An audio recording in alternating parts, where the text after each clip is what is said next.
अब है fourth reaction, जिसे हमने कहा था फ्रीडल क्राफ्ट रिएक्शन। इसके दो किस्म होते हैं, Friedel craft alkylation and Friedel Crafts acylation. ये दो साइंटिस्ट थे, केमिस्ट थे, फ्रीडल एंड क्राफ्ट। फ्राइडल जो फ्रेंच साइंटिस्ट था, और जो क्राफ्ट था वो अमेरिकन केमिस्ट था। इन दोनों की मिली हुई कोशिश से ये रिएक्शन बनाया गया, इसलिए रिएक्शन इनके नाम से मशहूर है, फ्रीडल क्राफ्ट रिएक्शंस कहलाते हैं। ये सब्स्टिट्यूशन रिएक्शन के एग्जांपल है। इसके दो पार्ट हो गए, एक है फ्रीडल क्राफ्ट अल्काइलेशन। अल्काइलेशन से मतलब है कि बेंजीन का हाइड्रोजन हम अल्काइल ग्रुप आर से रिप्लेस करेंगे तो कहलाएगा अल्काइलेशन। अल्काइलेशन करने के लिए हम अल्काइल ग्रुप किस सब्सटेंस से लेते हैं? अल्काइल हेलाइड से लेते हैं। तो कहेंगे कि when benzene is treated with alkyl halide, ये जनरल फार्मूला है किसकी? अल्काइल हेलाइड की। ये मिथाइल क्लोराइड हो सकता है, ethyl chloride, isopropyl chloride, ethyl bromide, ethyl iodide, कोई भी हो सकता है। और ये लेविस एसिड है, एल्यूमिनियम क्लोराइड। याद रखें, अगर ये इथाइल क्लोराइड है तो एल्यूमिनियम क्लोराइड होगा, अगर इथाइल ब्रोमाइड है तो एल्यूमिनियम ब्रोमाइड कहलाएगा। इसको हम लेविस एसिड कहते हैं।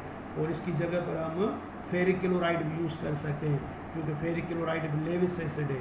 लेविस एसिड क्या होते हैं? जो डिफिसिट इन इलेक्ट्रॉन होते हैं। एल्यूमिनियम का एटॉमिक नंबर 13 होता है। अगर आप एल्यूमिनियम की कॉन्फ़िगरेशन करेंगे तो बिल्कुल आपको मालूम होगा कि एल्यूमिनियम में ये 1s2 2s2 और ये 2p6 2p के 3 ऑर्बिटल होते हैं, 2px 2py और 2pz।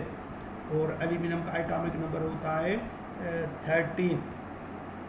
तो ये 6 तक तो ये आ जाएंगे, 2 2 और ये 2, तो ये 10 इलेक्ट्रॉन हो गए। उसके बाद है 3s, फिर 3px, एक्चुअली इसको ही खोलना था, 3px 3py और 3pz। तो 10 इलेक्ट्रॉन ये है और 12 इलेक्ट्रॉन और 1 इलेक्ट्रॉन इधर आता है। ये ग्राउंड स्टेट में कॉन्फ़िगरेशन होती है।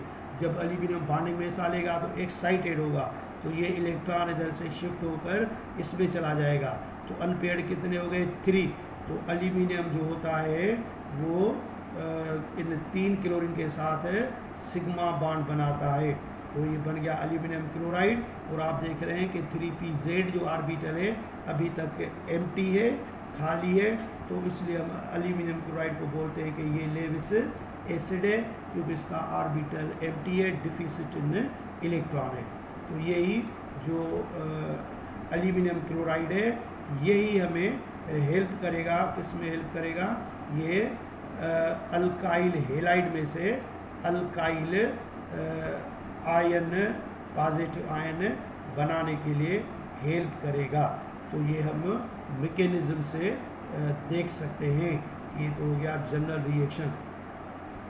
तो देखें अब हम अल्काइलेशन में जो कंपाउंड हमने इधर उठाया है वो है आइसोप्रोपाइल क्लोराइड। ये क्या है? Isopropyl chloride. सारी इधर जो है क्लोरीन देना भूल गया हूँ, तो ये आइसोप्रोपाइल क्लोराइड इधर लिख सकते हैं। तो आइसोप्रोपाइल क्लोराइड को बेंजीन से रिएक्शन करा रहे हैं एल्यूमिनियम क्लोराइड की मौजूदगी में, तो प्रोडक्ट बनेगी आइसोप्रोपाइल बेंजीन। और इधर से जो ये हाइड्रोजन इधर अटैच था वो हाइड्रोजन निकल गया, उसकी जगह पर आकर ये ग्रुप अटैच हो गया, और जो क्लोरीन ये हाइड्रोजन से मिलकर क्या बना लेगा? HCl। तो कंपाउंड बन गया आइसोप्रोपाइल बेंजीन। कॉमन सिस्टम है, इसको क्यूमिन भी बोलते हैं, क्यूमिन भी इसको कहते हैं। बहरहाल ये प्रोडक्ट आ गई कि एक अल्काइल ग्रुप जो आइसोप्रोपाइल आकर मिल गया। अगर इधर मिथाइल क्लोराइड होता तो मिथाइल अटैच होता और प्रोडक्ट बनती मिथाइल बेंजीन, या जिसे हम टॉलिन भी बोलते हैं। तो इसी तरीके से जो भी अल्काइल हेलाइड का मेंबर हम लेंगे उसी हवाले से ये प्रोडक्ट बनती है। अब इसका अब हम देखेंगे कि मैकेनिज्म कैसा होगा। तो इसका मैकेनिज्म देखें। पहली जो स्टेप है सब जो चारों मिसाल हमने पढ़े उनमें जो फर्स्ट स्टेप है वो सब में डिफरेंट है कि हम ये इलेक्ट्रोफाइल कैसे बनाते हैं। तो ये इलेक्ट्रोफाइल जो बनाते हैं कैसे बनाते हैं वही स्टेप जो है याद करने की है, बाकी तो सारी रिपीटेशन है। तो this is the isopropyl chloride, हमारा एग्जाम्पल है, किताब का एग्जाम्पल है। तो इधर से लिखा है आइसोप्रोपाइल क्लोराइड। तो ये आइसोप्रोपाइल क्लोराइड जब हम एल्यूमिनियम क्लोराइड के साथ रिएक्ट कराएंगे, जो कैटलिस्ट है, मैंने पहले ही बताया कि इसका ऑर्बिटल एम्प्टी है, तो ये क्लोरीन पार्शली निगेटिव होता है, ये पॉजिटिव होता है इंडक्टिव इफेक्ट की वजह से। तो जैसे इनके साथ अमल कराएंगे तो ये क्लोरीन कार्बन से इलेक्ट्रॉन लेकर इस एल्यूमिनियम के साथ बना लेगा डेटिव बॉन्ड, और क्लोरीन पर कौन सी चार्ज आ जाएगी, निगेटिव।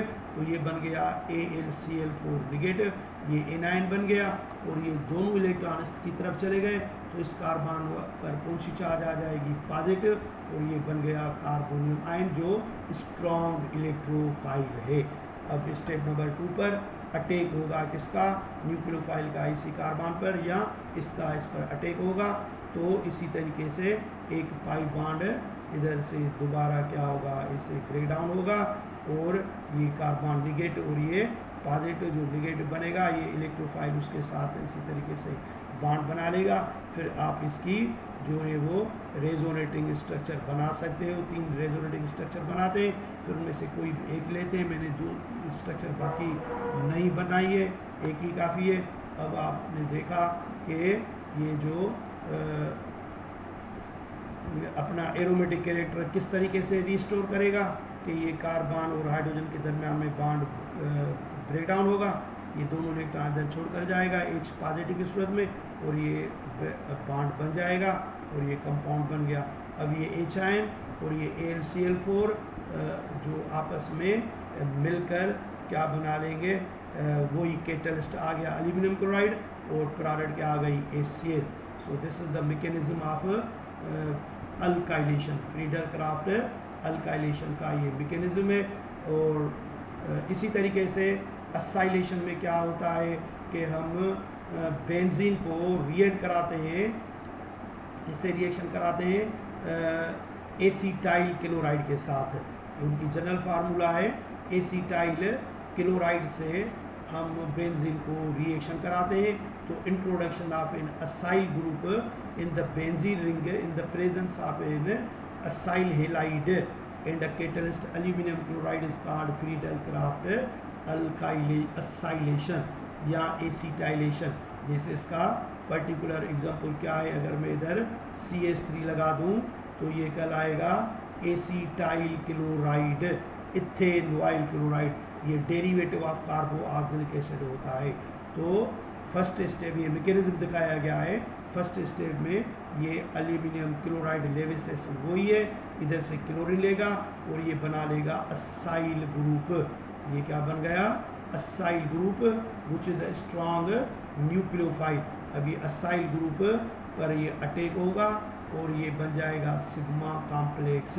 आखिरकार ये हाइड्रोजन अपना बॉन्ड ब्रेक डाउन करेगा और ये बॉन्ड बन जाएगा और ये जनरल रिएक्शन बन गया।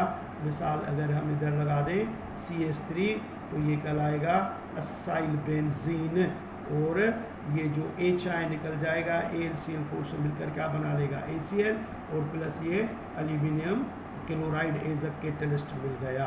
तो ये रिएक्शन का मैकेनिज्म था, और जो रिएक्शन वो ये है कि दिस इज द बेंजीन, ये जनरल स्ट्रक्चर ये सर्किल की फॉर्म में दिखाया गया है। तो ये बेंजीन को जब हम एसीटाइल क्लोराइड के साथ मिलाएंगे तो कंपाउंड बनेगा ये मिथाइल फिनाइल कीटोन कहते हैं, या हम इसको एसीटोफिनोन कहते हैं।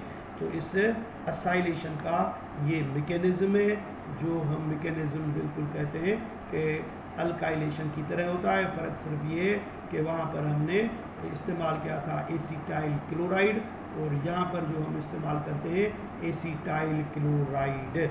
तो कोई भी कंपाउंड इधर से बनाना हो तो ये कौन सा हम कंपाउंड एसिड हेलाइड का मेंबर ले सकते हैं, फॉर्मल्डिहाइड ले सकते हैं, प्रोपियोनल्डिहाइड ले सकते हैं, कोई भी ले सकते हैं जो प्रोडक्ट बनानी हो।